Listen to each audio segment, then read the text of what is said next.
years ago, I met one of my neighbors for the first time. His name was Solomon. He was about my age, and he was from Nigeria. We had a lot in common. It turned out that he liked playing chess, and I said I like playing chess. And so we organized a hangout where I brought my chessboard. I went over to his apartment, and we started setting up, and we began to play. And we started to talk about each other to try to get to know each other a little bit better. And he asked what I did for a living, and I said I preach for the South Seminole Church of Christ. And at this point, I can see that he is visibly shocked. He leans forward, almost slightly offended, and he says, "You're a preacher, and do you play chess?"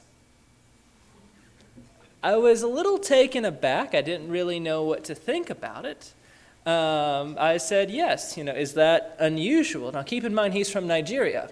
I know that probably doesn't help at all, but it's about to.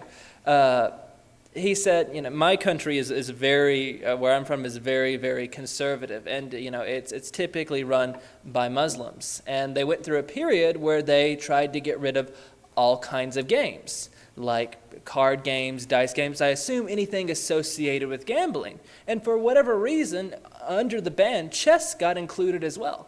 So for him and his nation, the most religious, the most faithful people did not play chess. And so, him seeing someone who he expects to be very religious, he found it kind of shocking that I played chess. And he admitted that it's kind of a silly idea. But because of his culture, because of what he was used to, he concluded that, people who are faithful, people who are religious, shouldn't play chess.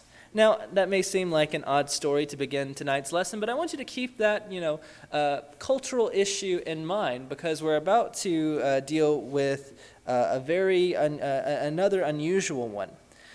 Tonight we're continuing with our question and answers, and tonight's questions comes from 1 Corinthians chapter 11, verses 3 through 16. And the person who asked this question actually asked three different questions. The first is, can you explain 1 Corinthians chapter 11, verses 3 through 16? The second question is, what is Paul telling us about head coverings?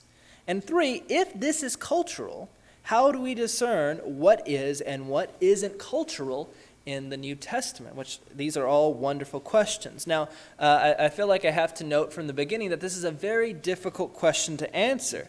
For one, we as members of the Church of Christ try to replicate the first century church in everything we do when it comes to faith and doctrine. Of course, the big question is, when we look at examples that are given for us in the New Testament, how do we know what is cultural, what isn't? Obviously, none of our women here cover their heads in worship, so of course, outside person looking in might wonder, well, are we really following the New Testament pattern, or are we doing something wrong? In fact, we have some more conservative brethren among the non-institutional churches that do think women should cover their heads. And I do know there are some more conservative Presbyterian churches that do request that their women cover their heads based off this very passage. So there are some that struggle with passages such as this. The next problem is when it comes to interpretation. Normally, when we interpret a passage, what we do is we look at what's going on in the middle, in the immediate context, and then we see what's going on in the rest of the book, and then the rest of the Bible. However, in the book of 1 Corinthians, this is the only place where head coverings are mentioned. And in fact, when we expand our look and we look at other books of the Bible, we see a lot of mixed ideas concerning head coverings. For example, we see here this emphasis that women should cover their heads. However, when we look at other passages, such as John chapter 12, verses 1 through 8, Mary, the sister of Martha, she actually uncovers her head to wash the feet of Jesus. Superficially, one may think there's some kind of a contradiction. In fact, the issue becomes even more difficult when we look at other passages. When we look at Genesis chapter 24, verse 65, Rebekah covers her head out of modesty. However, in Genesis chapter 38, verses 14 through 15, we see that Tamar, she covers her head to look like a prostitute. And so, we have a lot of obstacles to overcome.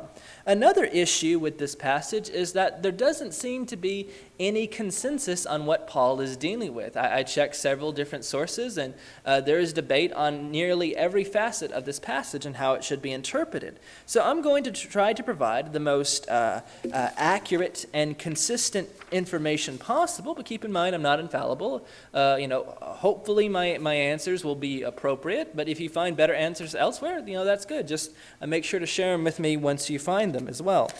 I would also like to note that I'm going to be using the ESV tonight. I normally use the New American and Standard Bible, but I feel that they do a better job of translating this passage, so I'm going to be using the ESV, and I'll point that out as to why in a little bit. If you want to, you can go ahead, turn with me to 1 Corinthians chapter 11. We're about to go ahead and give it a quick read through. Now keep in mind, when Paul is writing to the church at Corinth, he's not writing blindly. It appears that perhaps the household of Chloe, what we see in 1 Corinthians chapter 1, verse 11, that they contacted Paul about many things. And it appears one of the things that they were concerned about was dress code. What we're told in this passage is that some of the women in the church at Corinth, when they would pray or prophesy, they would take off their head covering. Now, what kind of head covering are we talking about? Paul uses the word here, especially in verse 6, katakalipto, which I found many sources that indicate that this is a head covering, that it's more than a hat. It's very likely something that covers a woman's entire face except for her eyes. Even though it's used in a very different way, the closest thing that comes to mind is the Muslims' hijab, that just covers everything but the eyes. Very different purpose, but superficially it looks quite the same as that. Now, some people would use 1 Corinthians chapter 11 to say that women were openly praying and prophesying in the worship assembly itself. But based off passages like 1 Corinthians chapter 14, verses 33 through 35, and 1 Timothy chapter 2, verses 8 through 15, that seems very unlikely. Keep in mind, when we come and we worship God today, we have this giant room that we come to, and we all arrive roughly at the same time, and we all begin worship at the same time. As we see throughout the book of 1 Corinthians, it seems that they were meeting very likely a house, perhaps one of the more wealthy members, and people would arrive at different times. So it would not be surprising if a woman went off by herself, took some time to pray, maybe even to prophesy, and as she was doing, maybe the head covering simply got in the way, and so she would take it off. Now, even though Paul does not seem to be as severe when he addresses this issue as he does others in the book of 1 Corinthians, he still does not approve. He still thinks this is inappropriate for the women at Corinth to do. So what we're going to do is we're going to begin by reading verses 2 through 10, talk about some of the cultural ideas that were associated with head coverings, and then go from there. So if you will turn with me to 1 Corinthians chapter 11, let's go ahead and begin by reading verses 2 through 10. Now I commend you because you remembered me in everything and maintained the traditions even as I delivered them to you. But I want you to understand that the head of every man is Christ. The head of a wife is her husband, and the head of Christ is God. Every man who prays or prophesies with his head covered dishonors his head. But every wife who prays or prophesies with her head uncovered dishonors her head, since it is the same as if her head were shaven. For if a wife will not cover her head, then she should cut her hair short. But since it is disgraceful for a wife to cut her hair short or shave her head, let her cover her head. For a man ought not to cover his head, since he is the image and glory of God. But the woman is the glory of man. For a man was not made from woman, but woman from man. Neither was man created for woman, but woman for man. This is why a wife ought to have a symbol of authority on her head, because of the angels. Now, historically speaking, women have covered their head and their hair for many different purposes all throughout history. But I found a few sources that indicated as to why Greek and Roman women covered their heads. So we're going to go ahead and look at a few reasons as to why. Let's consider this first quote. Veiling was thus not only a marker of aristocratic rank, but also served to differentiate between respectable women and those who were publicly available. The veiling of matrons was also customary in ancient Greece between 550 and 323 BCE. Respectable women in classical Greek society were expected to seclude themselves and wear clothing that concealed them from the eyes of strange men. Now, keep in mind, this does pertain to the classical period of Greece that occurred in between the 500s and the 300s. And of course, Paul is writing this letter in the first century. So there is a significant amount of a time difference. However, it is very likely many of these ideas about what is appropriate, what is respectable, also carried over into the first century. Let's look at another quote concerning a time period a little bit closer to the first century. And even though it deals with Roman women, and Corinth is a Greek city, keep in mind it is still part of the Roman Empire and would still be influenced by Roman culture. Roman women were expected to wear veils as symbols of the husband's authority over his wife. Make a mental note of that. That's going to be important in a moment. A married woman who omitted the veil was seen as withdrawing herself from marriage.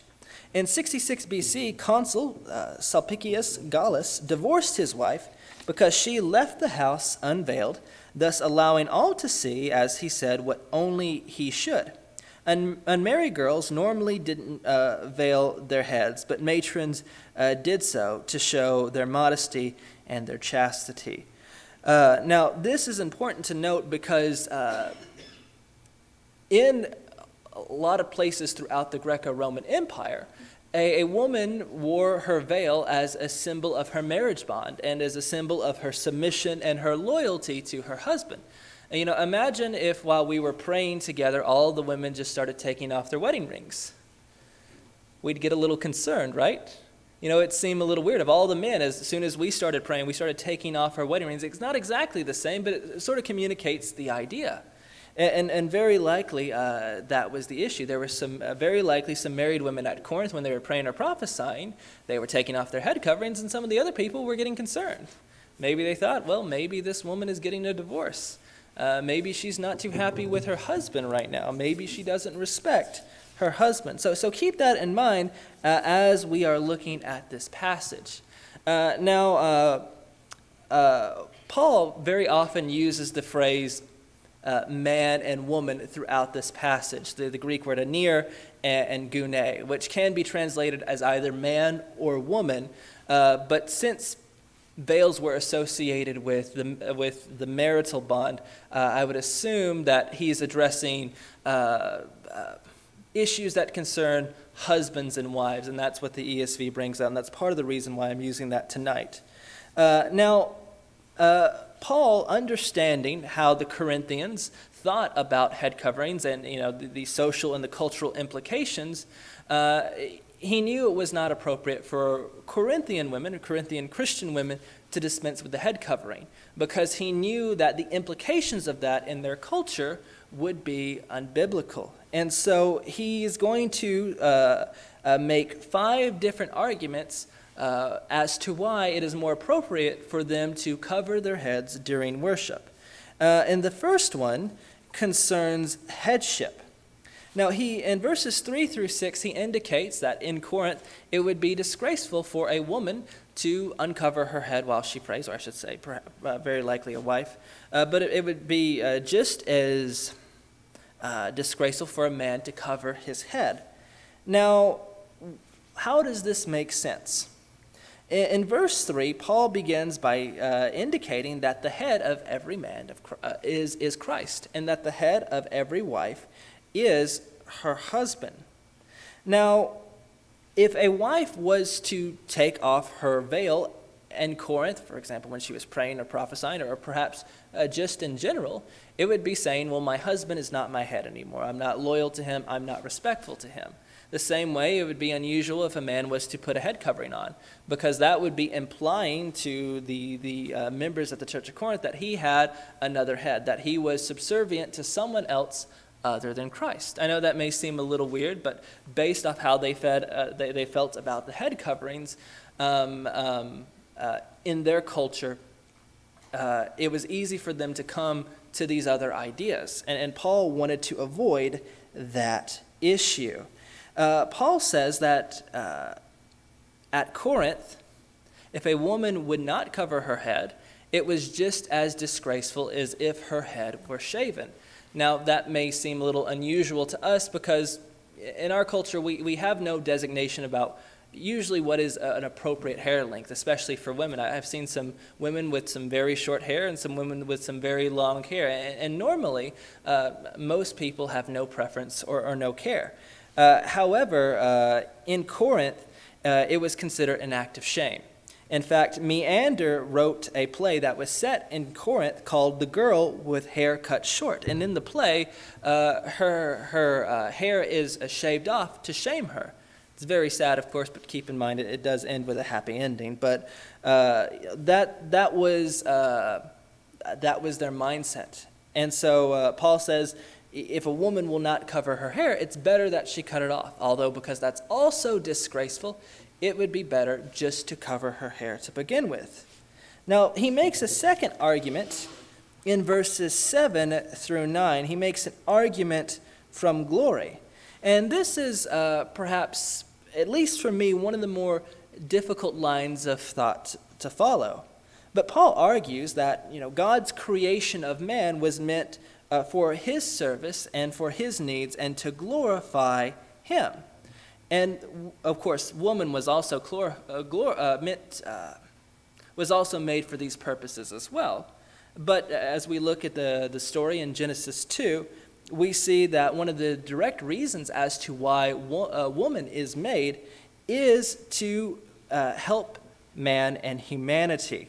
And therefore, man glorifies God, but woman glorifies humanity. So when when the saints are gathered to worship God, it is more appropriate to cover that which glorifies humanity versus that which glorifies God.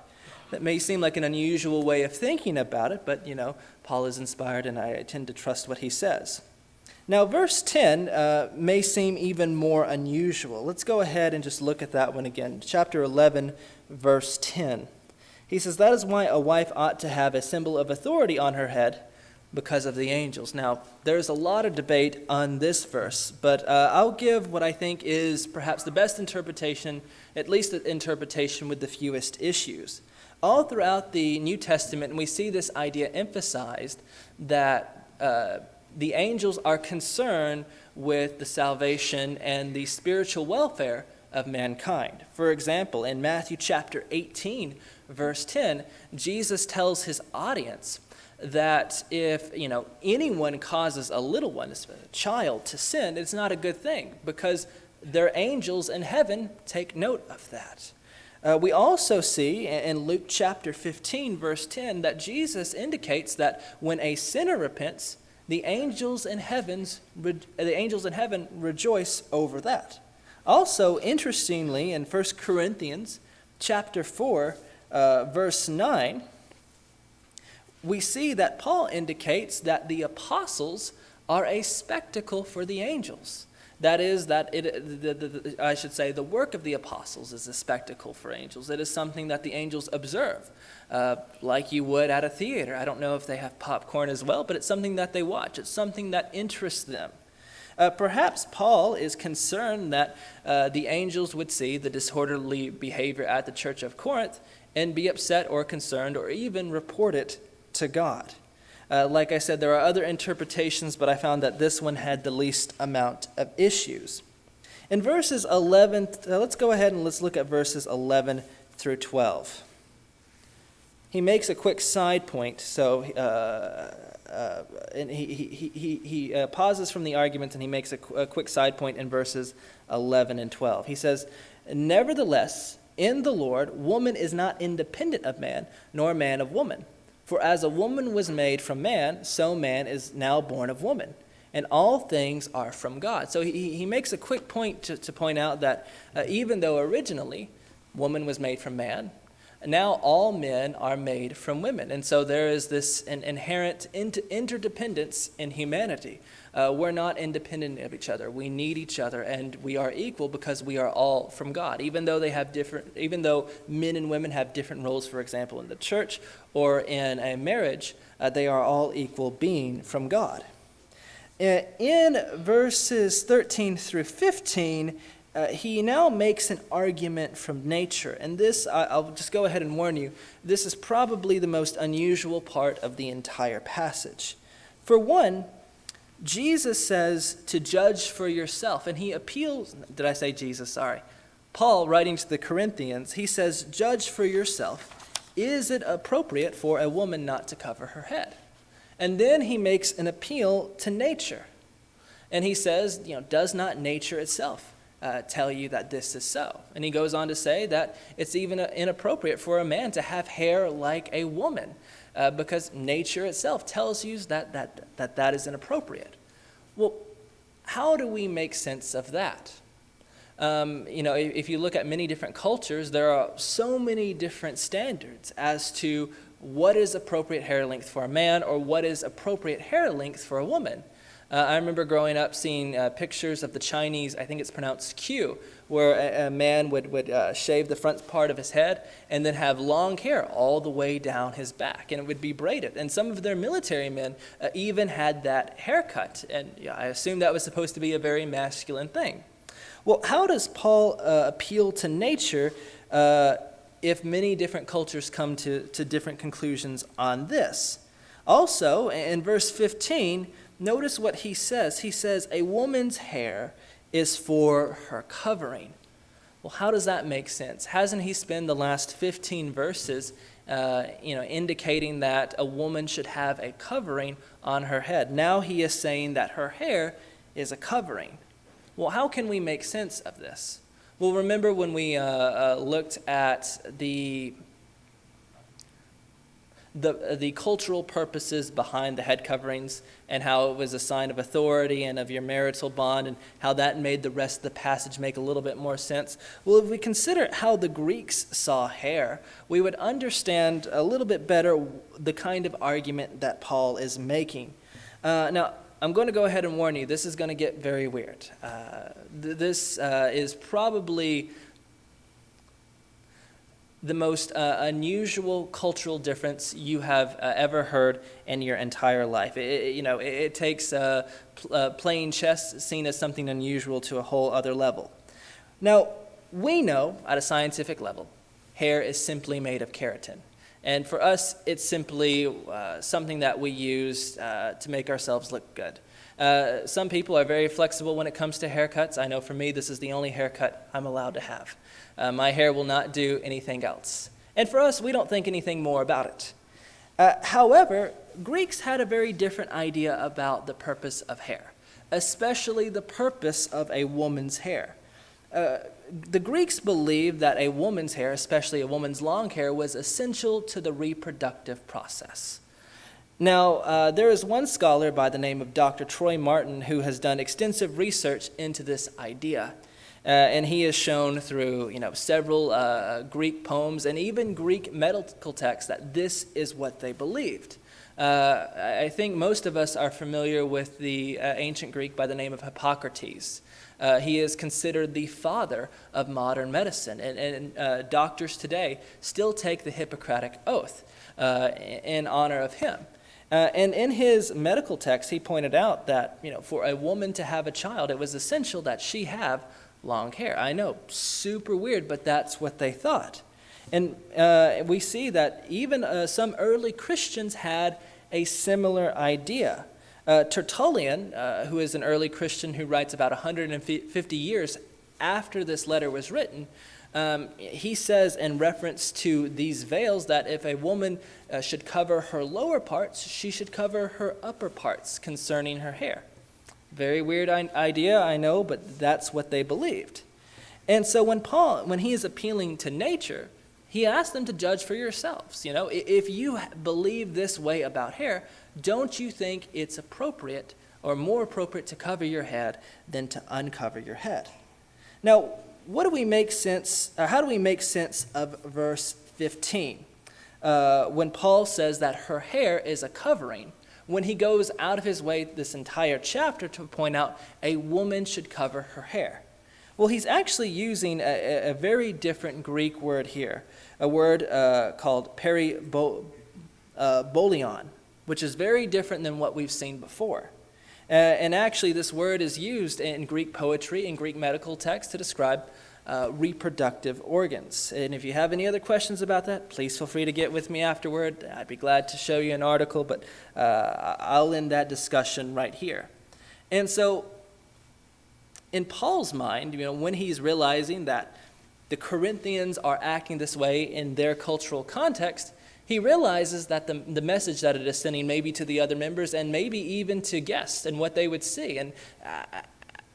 And he knew that outsiders looking in would see that as something extremely immodest and indecent. Now, finally, in verse 16, he appeals to custom and practice. He says, if anyone wants to be contentious about this, the churches of God, basically all the churches throughout the world, have no other practice. In the first century, every single Christian woman, when they were in worship, very likely also in public, covered their head. That's what they did. Now, keep in mind, he appeals to custom and practice. He doesn't say, this is what every Christian woman has to do. He appeals to, this is what they commonly did. And we'll emphasize that more in a moment. But now that we've gone through the passage, let's review the questions one more time. The first question was, what is going on here in 1 Corinthians chapter 11, verses 3 through 16?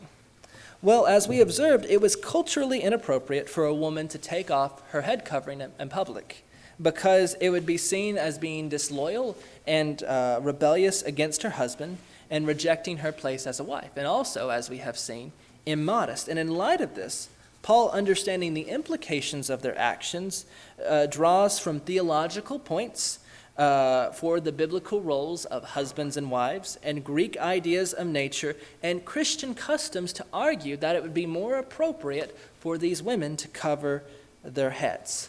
Now let's explore the other two questions. The next question was, what is Paul telling us about head coverings? And this is an important question. We must remember that the Bible, of course, was written for us, but it was not written to us. When Paul is writing this letter, even though, he may realize that this letter may have important implications for the next 2,000 or 3,000 years, he is writing with the Corinthians in mind. He is not writing with 21st century Westerners in mind.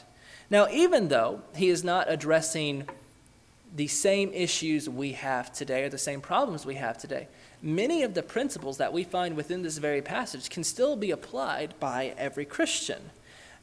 Passages like this remind us that we as Christians today should be aware of how our actions and even by the way we dress and what that communicates to people of the outside world and, of course, to our brethren. Now, we have a culture that, fireworks, of course, sorry. We have a culture that encourages us to do whatever we want and not to have any concern or care as to what other people think of our actions. But that's not the Christian attitude. The Christian attitude is to be sacrificial and to be willing to even sacrifice our own preferences and comforts to set a good example and to make sure we're representing godly principles to others. I'm sure many of these women at Corinth who were taking off their head coverings, I'm sure they didn't really think anything about it. I'm sure they were thinking, this is convenient. I would just like to pray without it. But they weren't really thinking of what that action communicated to others. Now, we as Christians today, in everything we do, whether it's what we say or how we act or what we wear, we want to always make sure that we are reflecting God's will for us and even be aware of how people perceive us in everything that we do. Now, the last question is, there we go. If this is cultural, how do we discern what is and what isn't cultural in the New Testament? Now, I think this is a super important question because for us who have read the New Testament, we know there is so many wonderful teachings about God and his nature and man and his nature and what he expects of us and what he expects of us as Christians and the church. Now, of course, as you've read the New Testament, you know that not everything is explicitly stated. There are not always explicit statements of do this or do not do this. What we have to do as Christians is not only do we have to look at the explicit teachings, we have to look at the pattern and the examples that have been left for us today. Now, of course, the big question is, when we look at an example or a pattern, for example, the head coverings, how do we know that this is perhaps a general principle or something that we should incorporate in our own walk with God? I'm not sure there's a one-size-fits-all answer to this kind of question, but I think there are a few things and a few tools and guides that we can apply to determining what is cultural and what is not. One of the first things we can do, and one of the things we did tonight, is we can consider the cultural context. It might require us to do a lot of research, but I think it is beneficial. For me, as I read this passage without actually exploring how the Greeks or how the Romans thought about hair or how they thought about head coverings, it was very easy for me to get confused as to what Paul was talking about. But when I actually explored what was going on, it was easy for me to understand that he's addressing a cultural issue versus something that is more intrinsic or universal, or something that should be universally applied to Christians. Second, we can simply consider the text. Notice what we see in verse 16. When Paul, he talks about this practice, he doesn't call this a command or a mandate. He calls this a custom. And because that was the custom, because it was appropriate, he encourages the Corinthian women to continue it. Thirdly, what we can do is we can ask if the cultural practice, or the practice that we are reading about in Scripture, we could ask if we were to apply that same thing today, would it be embracing the same principle the author intended? Consider the practice of a holy kiss. Many cultures today, they greet one another with a kiss. And in fact, that's what they did in the first century. Paul, he encourages Christians to greet one another with a holy kiss. I'm not sure that would fly over here, especially in this day and age. I'm pretty sure if we were to greet one another with a holy kiss, we'd feel pretty awkward. We'd feel uncomfortable. Now, why would Paul encourage that to begin with? Because he's trying to encourage Christian growth and fellowship and the bond that we share with each other. But if we were to implement that today, it would get quite the opposite result, which perhaps indicates maybe that's a cultural thing. Maybe Paul is more concerned with the principle of greeting each other and fellowship, and maybe the kiss is just the cultural aspect of it. Maybe if he was writing today, he would talk about handshakes and hugs or something of that nature. Also consider feet washing. It was very common in the first century for people to have their feet washed, especially by servants or slaves. However, Jesus, he told his disciples that he wanted them to be willing to do the same thing. I'm pretty sure if I had a guest come over to my house and I started taking off their shoes and their socks, they would feel pretty uncomfortable if I tried to wash their feet. Well, is Jesus or is Paul or is any of the other New Testament writers more concerned with me showing humility or with the actual feet washing? Well, it seems that there's a principle that is established. Now, as we pointed out with head coverings, part of the reason why Paul was so adamant about these women wearing head coverings was because of what that communicated to their brethren, what that communicated to their culture. If our women were to wear the same head coverings that they wore, what would that indicate to the world today? They'd probably just assume you were a Muslim. They may not judge you or think anything bad of you. They'd be like, oh, obviously they're a Muslim because they're covering their head, they're covering their faces. That's the only explanation. In the Corinthian context, that head covering would have communicated that I'm modest, that I'm chaste, that I'm loyal to my husband, that I respect my husband. Today, it would simply indicate that, oh, you must be a Muslim, which would be the exact opposite of what Paul intended. Finally, when we're looking at a unique practice in the New Testament, we should ask, if we were to treat this practice as intrinsically good, as a part of Christian faith and teaching, does that conflict with anything else we read in the Bible? For example, if we were to look at 1 Corinthians chapter 11 and say, oh, women should cover their head. Well, when we read John chapter 12, verses 1 through 8, We would have to conclude that Mary was doing the wrong thing by washing Jesus' feet with her hair.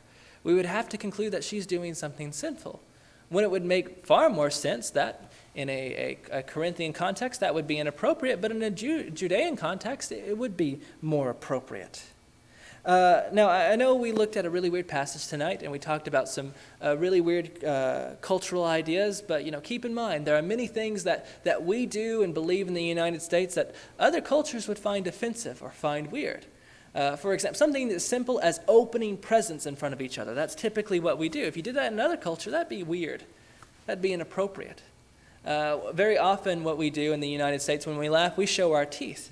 In some other cultures, that'd be kind of weird. You don't show your teeth when you laugh. And, as I know personally, if I was to play chess, for example, in Nigeria, I might offend someone. They may think I was a part of the wrong crowd. And so, I think passages like this remind us that we as Christians, wherever we find ourselves in the world, if there is a cultural practice or idea that doesn't conflict with our teaching or our Christian practice, we should embrace it so that we can be a part of that community and make sure that we can be a part of that community so we can be the light that God intends us to be, so that we can connect with other people and we don't put up unnecessary barriers. Like I said, I know it was kind of a weird passage, kind of some weird ideas that they had, but other people think we have weird ideas too, and I'm pretty sure people 100 years, 1,000 years from now will look at some of the things we do, and they may be tempted to stick their nose up at us. So, when we're looking at things of the past, we ought to be compassionate, we ought to be patient, and we ought to respect the teachings and the examples that Paul and other Christians left for us to follow.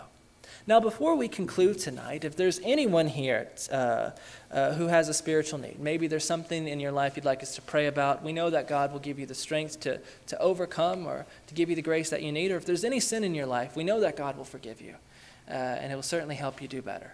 But if you're here tonight and you believe that Jesus Christ is the Son of God, and you're willing to repent of your sins and put him on in baptism, we can help you with that right now. If there's anything we can do for you spiritually, please come forward as we stand and sing.